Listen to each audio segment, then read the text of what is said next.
হিন্দুদেরকে ভালোবাসেন। আর আল্লাহ পাক হচ্ছেন গফুর, তিনি হচ্ছেন ক্ষমাশীল। দায়িত্ব পালন হিসেবে মহব্বত দিয়ে, ভালোবাসা দিয়ে, শ্রদ্ধা দিয়ে তোমার মা বাপের খেদমত করবে, দায় সারা গোছের জন্য না হয়। কারণ এককালে তুমি ছেলে যাদের মুখাপেক্ষী, ভালো করে শোনেন, এককালে আমরা সবাই মা বাপের মুখাপেক্ষী ছিলাম না?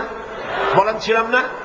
এককালে তুমি যাদের মুখাপেক্ষী ছিলে তারা আজ তোমার মুখাপেক্ষী হয়ে গেছে। আবার সময় আসবে যখন আমরাও আমাদের সন্তানদের মুখাপেক্ষী হয়ে যাব। তিলকাল আইয়ামু নুদাবিলুহা বাইনান নাস, এটাই হলো ইতিহাস, এরকমই হবে। দাদা বসেছিল পুকুর পাড়ে গোসল করবে, একেবারে কুঁজো হইয়া হাঁটু মাথার উপর উঠে গেছে।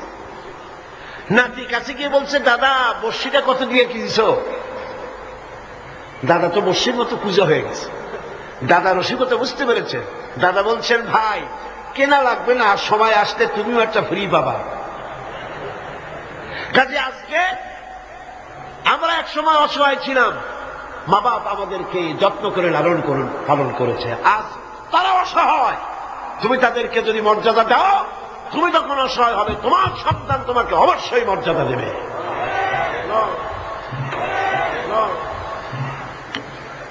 সূরা বাকারায় একটি আয়াতে আল্লাহ রাব্বুল আলামিন এভাবে বলেছেন, লা তা'বুদুনা ইল্লাল্লাহ ওয়া বিল ওয়ালিদাইনি ইহসানা। আল্লাহ ছাড়া কারো উপাসনা করো না এবং পিতামাতার সাথে অবশ্যই সদ্ব্যবহার করবে। সূরা বনী ইসরাঈলে বললে, সূরা বাকারার মধ্যে বলছে। এবার বলছেন সূরা আনকাবুতে, وَوَصَّيْنَا الْإِنسَانَ بِوَالِدَيْهِ حُسْنًا।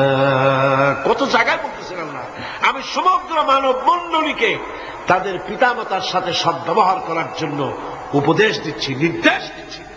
পৃথিবীর সমস্ত মানুষকে, এখানে মুসলমান বলা হয় নাই, গোটা বিশ্বের মানব মণ্ডলীকে আল্লাহর পক্ষ থেকে নির্দেশ করা হচ্ছে মা বাপের প্রতি শ্রদ্ধাশীল হও।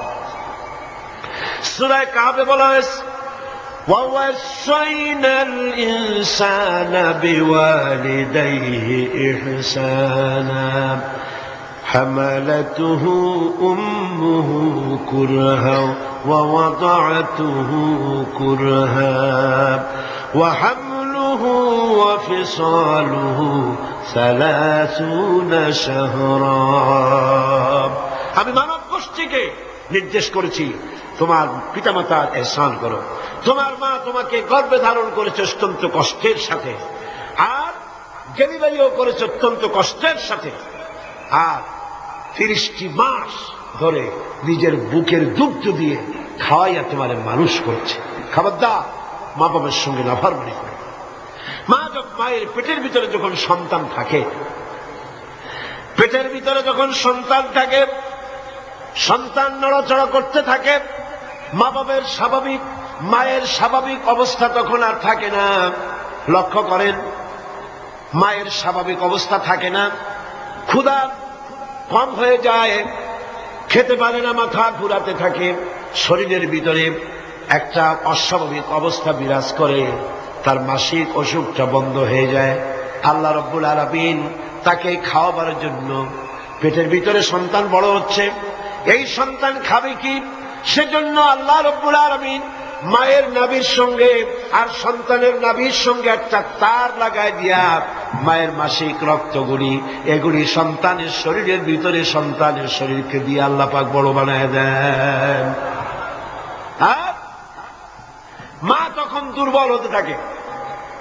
এই সময় মাকে সবচাইতে বেশি ভালো খাবার দেওয়া উচিত।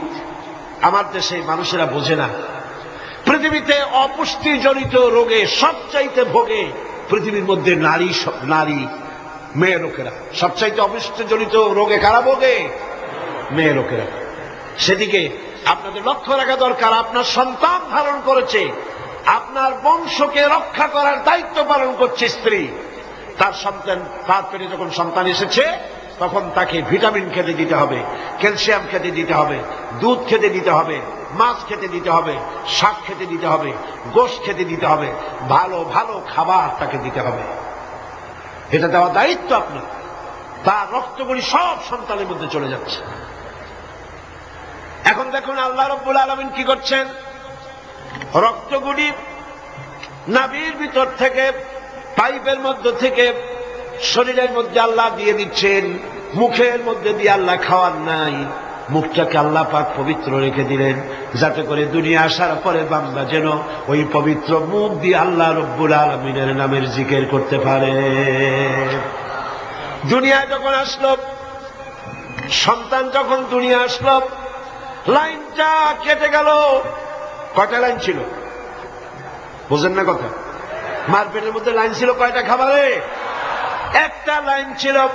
যখন দুনিয়া আসলো সঙ্গে সঙ্গে লাইনটা কেটে দেওয়া হলো। ধাত্রীতে কাটুক, নার্সে কাটুক, ডাক্তারে কাটুক, লাইনটা তারা কেটে দেওয়া হলো। খাবারের লাইন ছিল, লাইন কাটা। এখন কি খাবে? দেখুন আল্লাহ রাব্বুল আলামিনের কুদরত কত। মায়ের খেদমত কেন করবেন?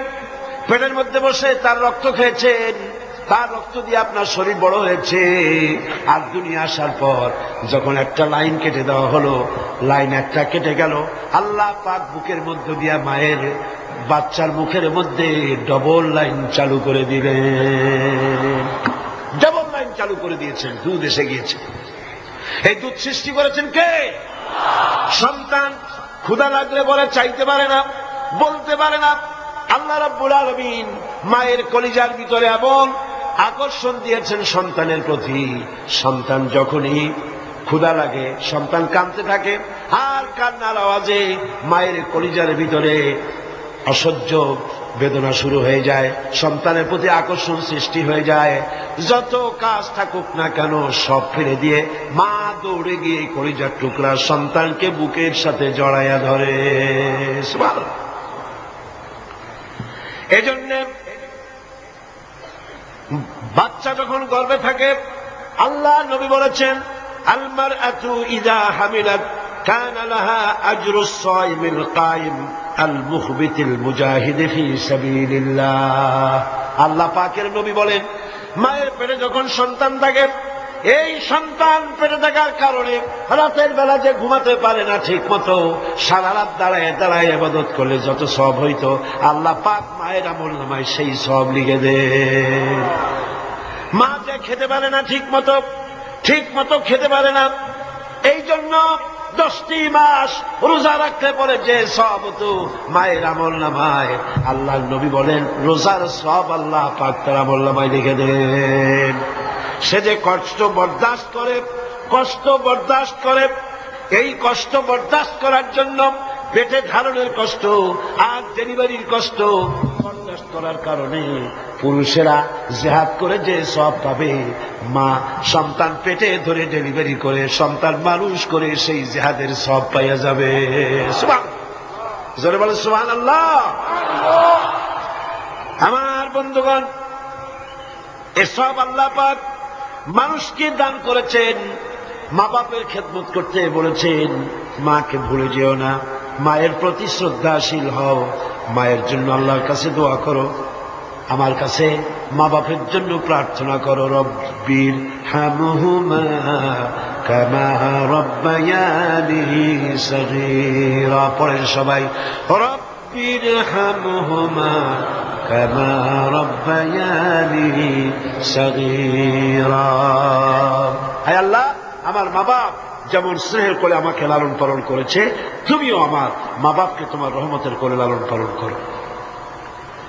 এখানে একটা জিনিস লক্ষ্য করো, হামালাতহু উম্মুহু ওয়াহনান আলা ওয়াহনি, ওয়াহনান আলা ওয়াহনি। শান্তির পর শান্তি, কষ্টের পর কষ্ট। অর্থাৎ পেটে ধরার কষ্ট, ডেলিভারির কষ্ট,